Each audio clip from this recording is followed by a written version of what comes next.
kids. Do you want a friend who will never leave your side? Introducing Chauncey the bear. He'll never leave you. Never, ever. It's nice to see you again, Alice. Jessica told me you've been spending time with a new friend. He doesn't want me to talk to you.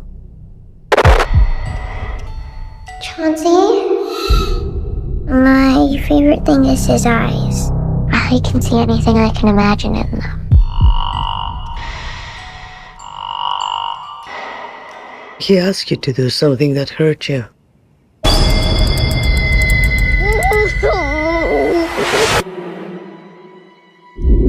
Every culture has a name for it. We call them imaginary friends. Just because you stop believing in them doesn't mean they're gone. And they're angry that you left.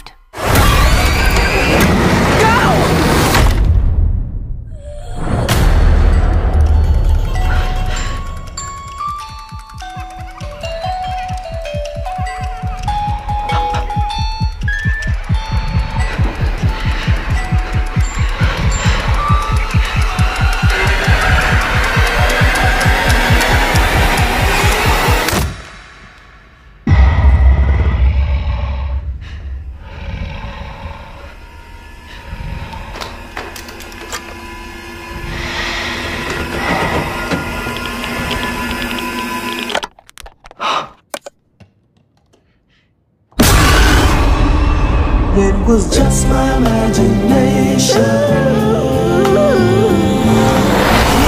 Away with me. Thank you.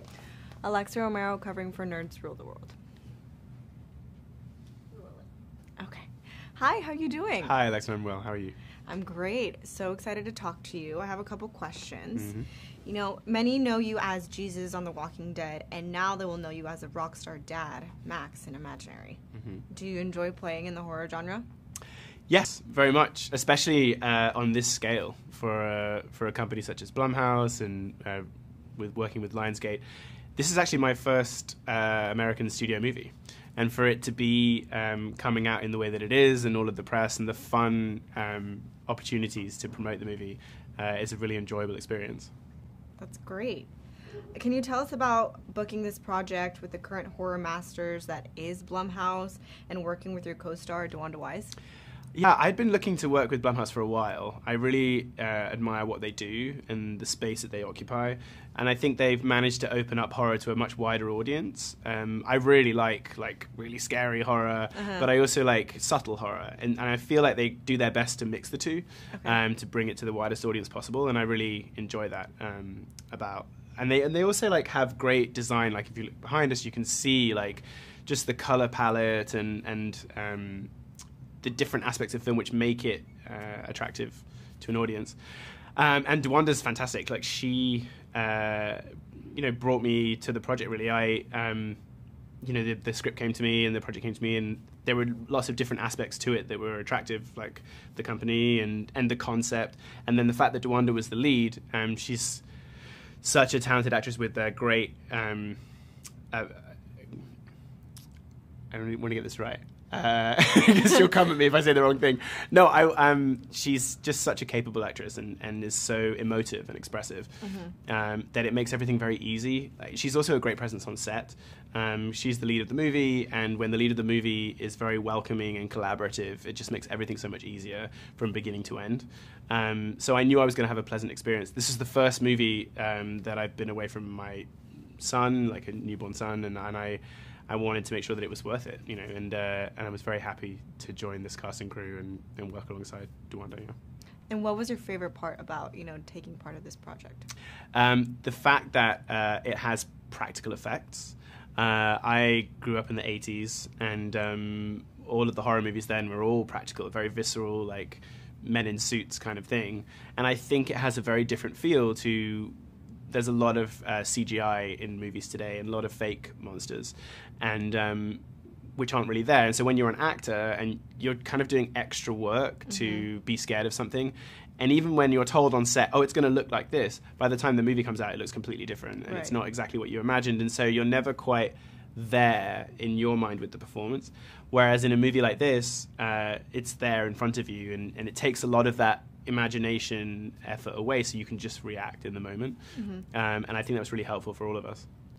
I think the title is very fitting to like the work that you had to do of imagining. Yes, absolutely. Yeah. Everyone knows. You know, I have a 2-year-old now, and like his imagination is obviously very, very fresh. And yeah, I mean, I look a lot at him and think about, you know, the next 10 years of his life when you're a child, and all the imagination that's in there it's really cool, but it can be very scary.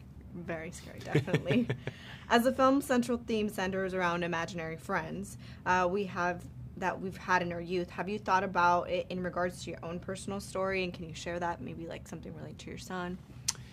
Yeah, I don't remember having any imaginary friends. I spent a lot of my childhood on my own. I have a younger brother who's 7 years younger, and an older sister who's 7 years older, so I was kind of in the middle and playing games on my own, but I don't remember there being an imaginary friend. But there's something about, so my son is 2 now, and you can see at certain times he'll get lost, like just looking into the distance, or like when you tell him a story, he's really imagining it. So there are a couple of videos that he watches, and now in putting him to sleep, we've started to tell him stories, and sometimes we include videos that he watches or something, and we say, and now you've stepped into this world like Peppa Pig or something.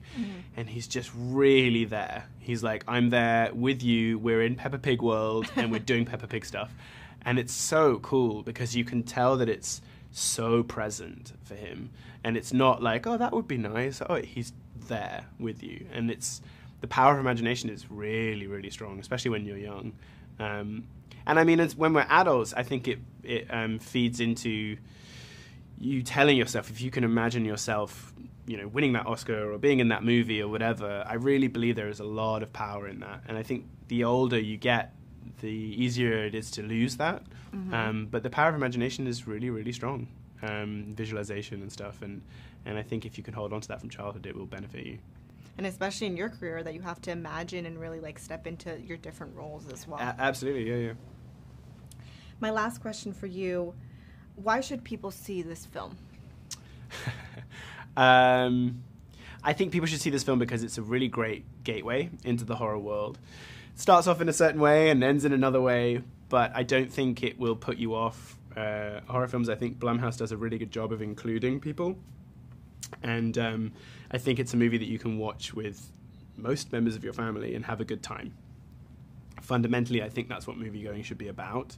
If The Walking Dead taught me anything, it was that families can come together and bond over a piece of art or a piece of, media. And I was really surprised by that when I was on The Walking Dead. I was like, really? You watch this as a family and you'll get together on a Sunday? But absolutely, and that show meant a lot to a lot of people. And I think going to the cinema and watching a movie that the whole family can watch and be scared by and jump by and joke about afterwards, and there's something really powerful about sharing that experience. And so I hope people come along and have a good time. I've been explaining, I think Blumhouse make movies which are like fairground rides. So you start slowly at the beginning, and then you get to the top, and then you go through all the loops and bends. And I think this movie is very much like that, and it's fun with that, Tom, thank you so much for your time. It was a pleasure talking to you. Nice to meet you.